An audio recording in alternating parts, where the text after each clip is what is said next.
Hello, this is Will the Werewolf, and this is Werewolf the podcast. The Facebook group, which you can find a link for down in the description, has gone over 50 people. Woohoo! So I'm getting a piece of art ready to send off to one lucky or unlucky winner, depending on how they think about it. There's loads of things down in the description that you can become part of if you want. Twitter, Instagram, and all those different things. This is one of those episodes that people either love or hate. So I understand if you flash through this one or if you like it lots. But I'm going to do it anyway. And it's why a werewolf is the Übermensch.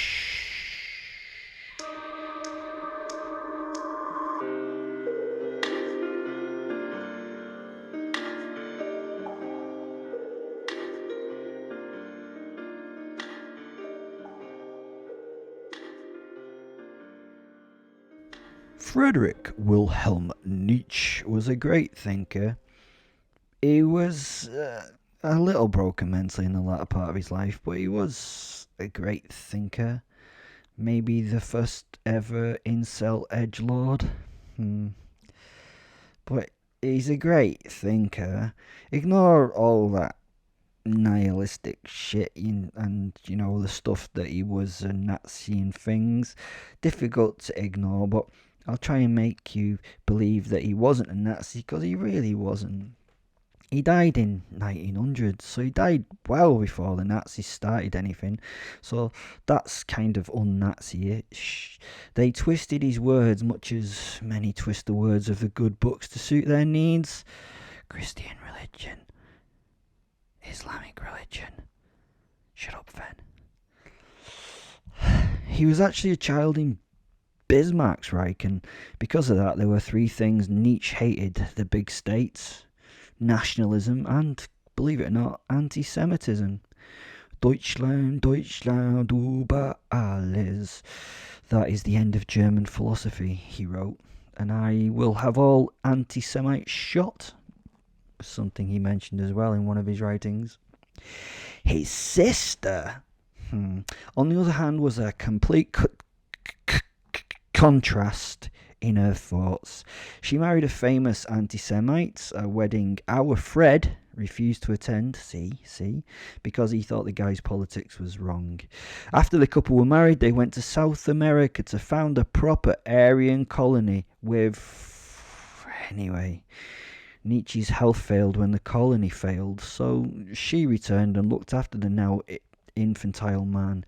She created the archive of Freddie's work and fucked up and bent his words towards her viewpoints. She twisted his ideas. Oh, don't get me wrong. Freddie, as I like to call him, talked about the superiority of some over others, but it was not related to race or sex or gender or any of that stuff. It was just the fact that some people are better at things than others. They are. Usain Bolt is a faster runner than you. Andy Murray would more than likely kick your ass at tennis. Mike Tyson would. You get it, the idea. Some humans are just better at things than other humans. You might be a better cook than Mike Tyson, so you're essentially better than Mike Tyson within a precisely defined set of parameters. Sorry, I think he meant that a person could become a better person in themselves. That's what I like to think anyway. He talked about the Übermensch, the ability of a person to rise above what they are and become the superior being they should be. He thunked that a person with a greater soul needs to explore that higher self and accept that he is better than all others and live outside the norm. A bit like a werewolf. I wish he could have met me. I embody his thoughts on this. I have complete control over my animal side. Well, almost. Fen may disagree. Fen can be in or outside me. We can work together or separately in this world. I am the Übermensch. No, I am. Let me explain it to you in a simple yet totally patronising manner. I don't like speaking down to you, but there we go. Morals and ethics hold back humans from achieving what they truly want. Things happen by will or by nature, and they are things that just happen. How we judge them makes them either good, evil, or just neutral. We can assign things that happen as either good or evil by our choice. Again, slightly interesting factoid here, maybe. If we look at what was good and evil in Greek times, it was a different way of looking at good and evil. Good then meant benefit. Evil meant not of benefit. A very different way of looking at the concept of good and evil. However, Greeks believed in a meritocracy and not in any of this equality and equanimity we're supposed to believe in today. Here is an example of the good and evil shit that we believe in now, and how it just depends on our judgment of whether an action is good or evil, and I've managed to build it into the most tropey, cliched shit I could, because I know you love that. The Rock. Imagine The Rock. Rolls down the hill and bounces, hitting the head of a small boy playing in the garden of his home near Linz in Austria. The Rock sadly kills the boy after hours of painful coma and horribleness. Sad, huh? Please wait for it. The cliched situation has not been fully realised yet. No tears should be shed. Oh, and the cleverest of you have probably already worked out who this wee man is. Well, I've already talked about the Nazis, so this may allow you to conclude who the young boy will be. His mother, Clara, discovers the dying boy and holds him in her arms, crying and shaking at the loss of her child. Alois, his father, is sent for and is given the bad news that his son is dead. Yes, this is the little Führer, Hitler, Adolf Sodding Hitler. Whatever happened to the last name Hitler? It must still be out there, is it? I've never seen Hitler the Plumbers or, the shower specialists or anything. Now, the death of a child by a rock hitting him in the head was probably seen as a bad thing to happen before the realisation that this little cunt was Hitler himself. Cliche, but good. But was it because the rock nailed Hitler? It killed the monster that would send millions to their deaths and create a society based on his fascist edict. So was the stone rolling good or evil? You have to decide on that by taking the value judgments of good and evil, which are dominant in your society, and in such transpose it into your head at this moment in time. Okay, you may be able to argue that Hitler was only a tiny part of the breakout of fascism in Germany, that someone else would have filled the number one nasty man spot of German fascism, but we can see how he could have been taken one part of the process by one little rolling stone. When I think of young Adolf, I feel it's a real shame that no one liked his paintings. That would have stopped this silliness early on. I mean, he was actually really good at doing little dogs. I know, I've seen some of his work and he's okay. I wish someone would have told him so. He may then have never become the bitter bastard that did for a few million of you people. Some people take criticism so hard. The Stoics looked at the things that happened and tried not to assign them good or evil. They were the Greeks, though, so I find this a little confusing, having looked at their own definition of good and evil. See, semantics are a head fuck, huh? It was we who label things good or evil. The wolf hunts his prey. He feeds on the baby deer, dragging it from its mother and ripping it to shreds alive. How utterly awful and obviously fucking evil. I can feel a million vegans shuddering in response to this totally natural happening. Not that a vegan would listen to this werewolf nonsense. Maybe they do. If there are any vegans out there listening to this, please get in contact. Please tell me if you are a vegan. I can hopefully find you. Laughing. I'm joking. I'm only kidding. It's your choice not to harm animals. I couldn't give a fuck what you eat. But at this point, I have to remind you that meat's delicious. This must be almost the ultimate vegan horror show. I mean, this podcast. Actually, I do hate vegans, but that is for reasons other than the fact that they fight their omnivorous reality. That was easy to say. I hate them because they exist. Maybe that should be my next move in life.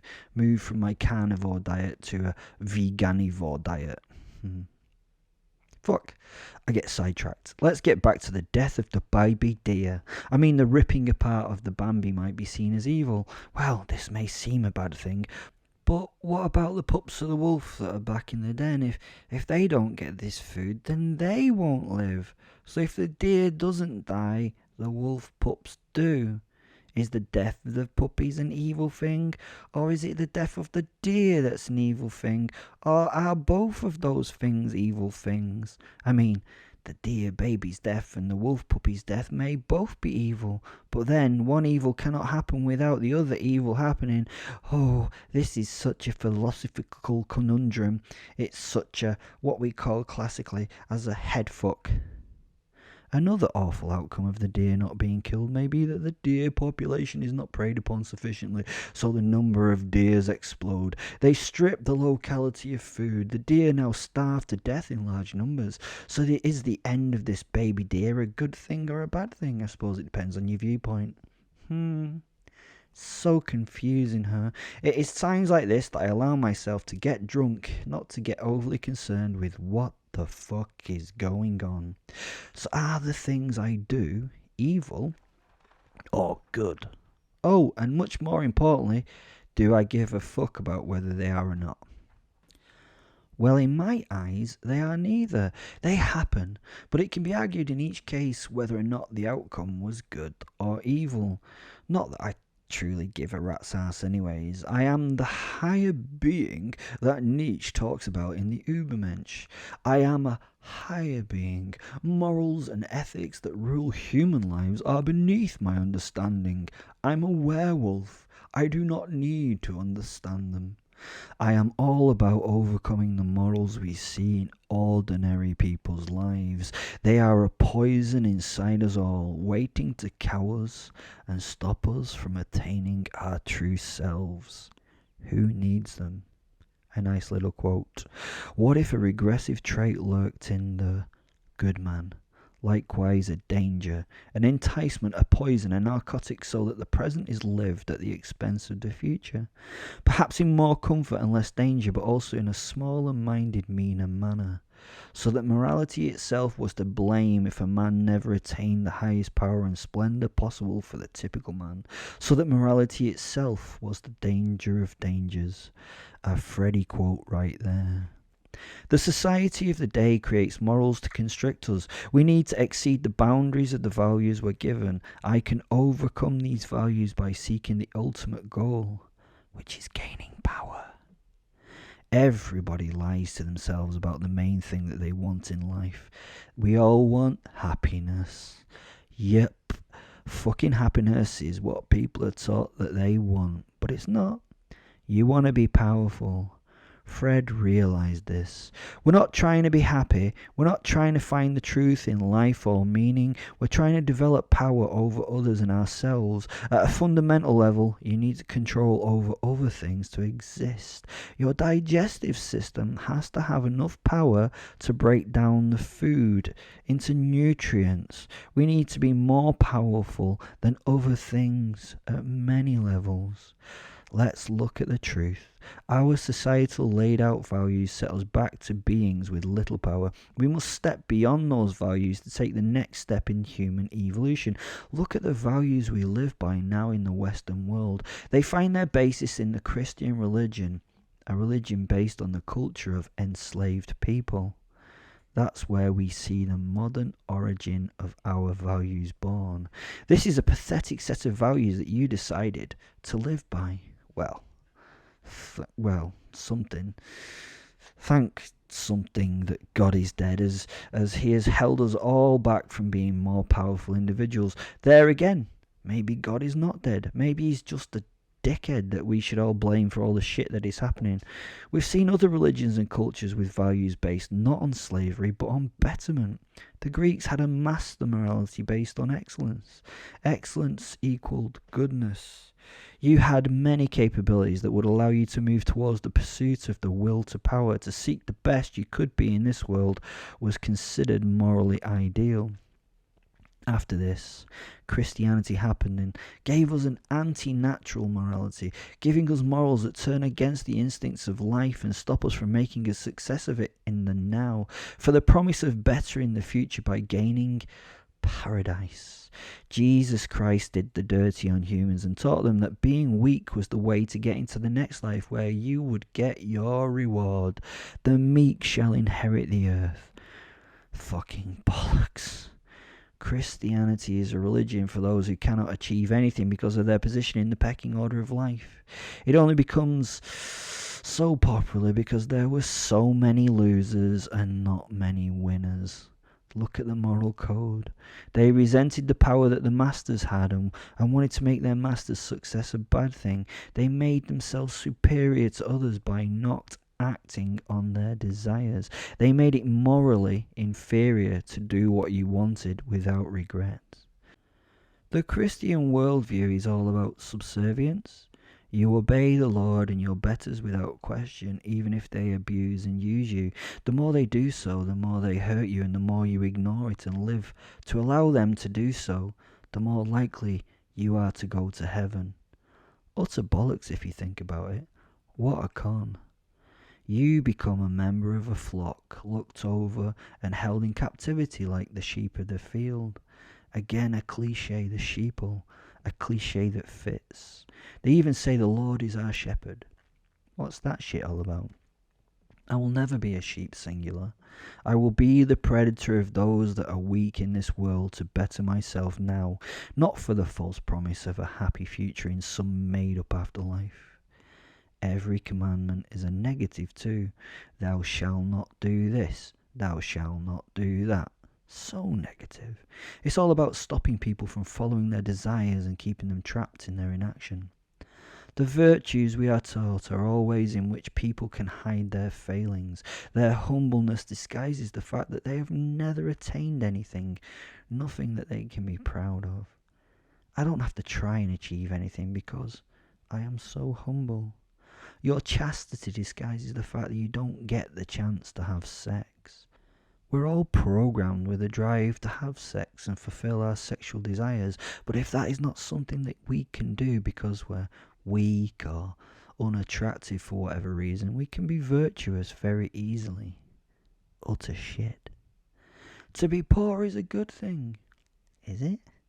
Is it really? Why do people seek riches then? You are poor and you can't do anything about it, which means you are virtuous in your failure.